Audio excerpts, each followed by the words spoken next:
Добрий день.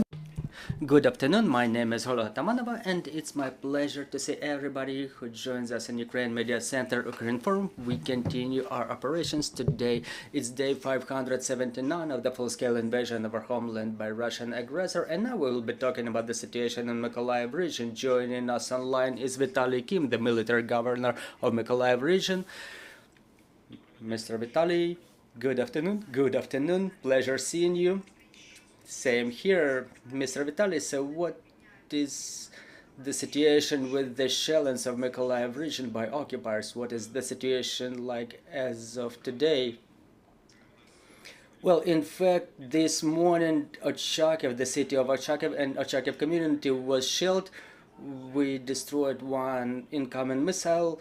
Thanks God, we made it without casualties. We have a lot of air raid alerts, but it's related to the fact that we are located near the Black Sea Basin and there are many outgoing projectiles going in different directions around our region, so the situation is under control.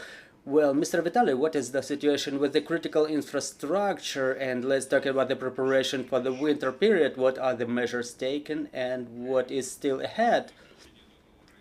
Well, we entered into agreements with the critical infrastructure facilities. We've exercised monitoring of preparation to the winter season. This preparation is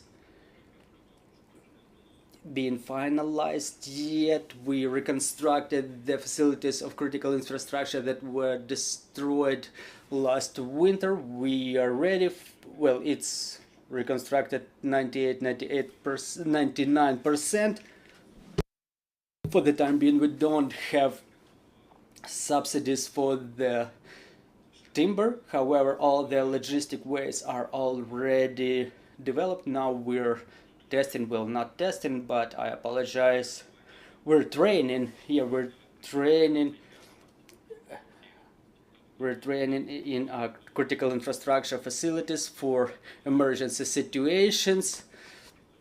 But the factor which is still unclear is the number of shellings that we expect to experience this winter.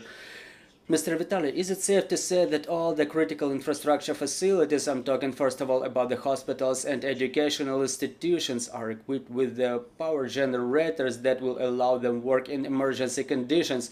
Well, it's safe to say so, because they were equipped from the last winter. Now we added more, and now we create more reserves of fuel, not maybe for the entire heating season, but for the period which is required to resume normal operations. So all the critical infrastructure facilities are equipped with the independent power sources.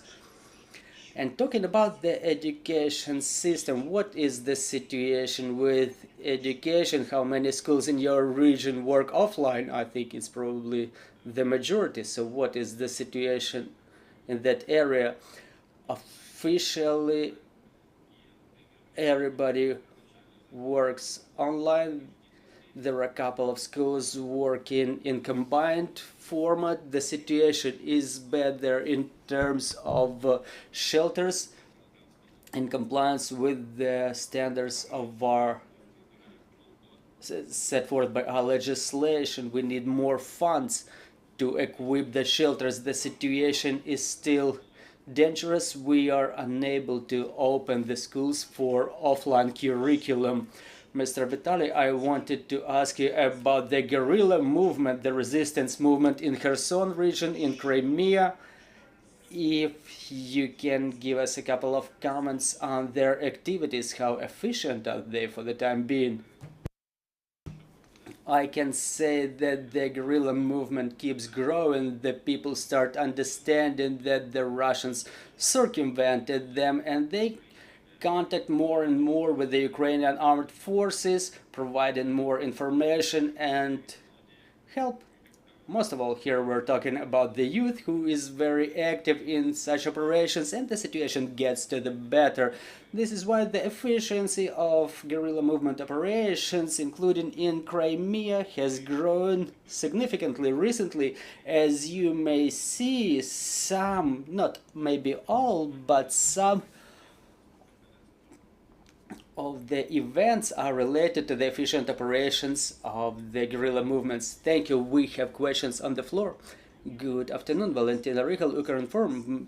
Mr. Vitaly, what is the situation with the operations of the businesses in Mykolaiv region? I'm talking about the return of the medium and small-sized businesses coming back to Mykolaiv region. Well, objectively, the number of people has grown in the region. This is why the small businesses are coming back. Talking about the big businesses, the situation is more complicated. I cannot announce it, but the Office of the President is preparing the program to support the business, specifically in the areas close to the front lines. So let's wait until it's officially presented.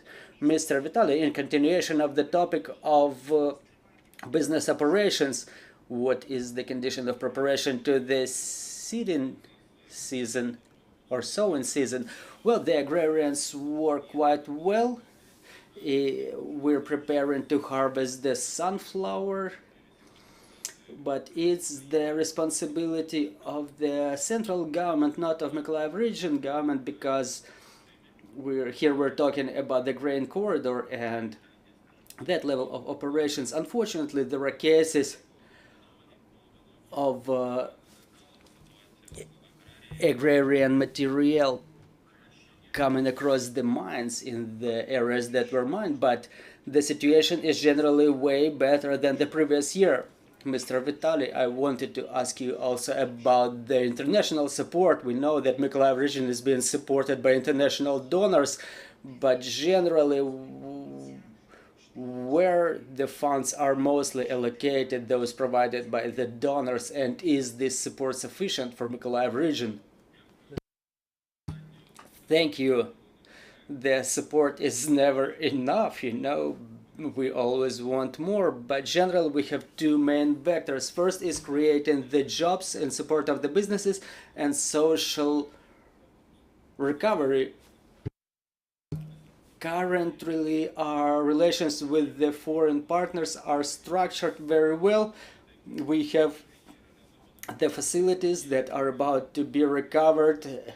We know at whose expenses, so the recovery is underway. The international partners continue supplying the machinery to replace the material that was stolen by the occupiers. We redistributed among the communities to make sure that the communities that were mostly affected could recover the soonest possible. I'm talking about the trash trucks, cranes, that there is a tower, I think 32 meters for regional electric power distributor to support them in repairing of the aerial lines. The last year we had 23-meter tower only.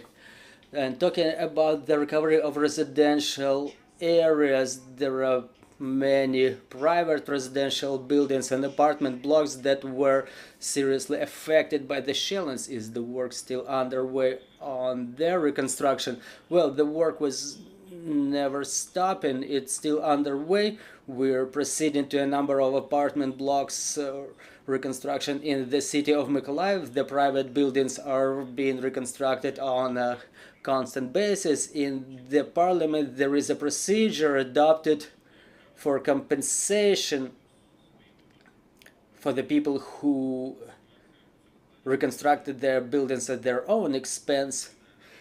So the situation is in accord with our plans, so to say.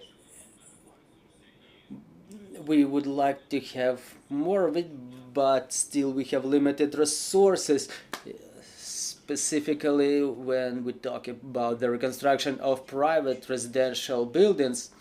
Well, Mr. Vitaly, thank you very much for finding time to join our broadcast. Dear colleagues, I'm reminding you joining us was the military governor of Mykolayiv region, Vitaly Kim. Our team is putting together the schedule for tomorrow, so stay tuned. Let's continue working together for our victory and glory to Ukraine.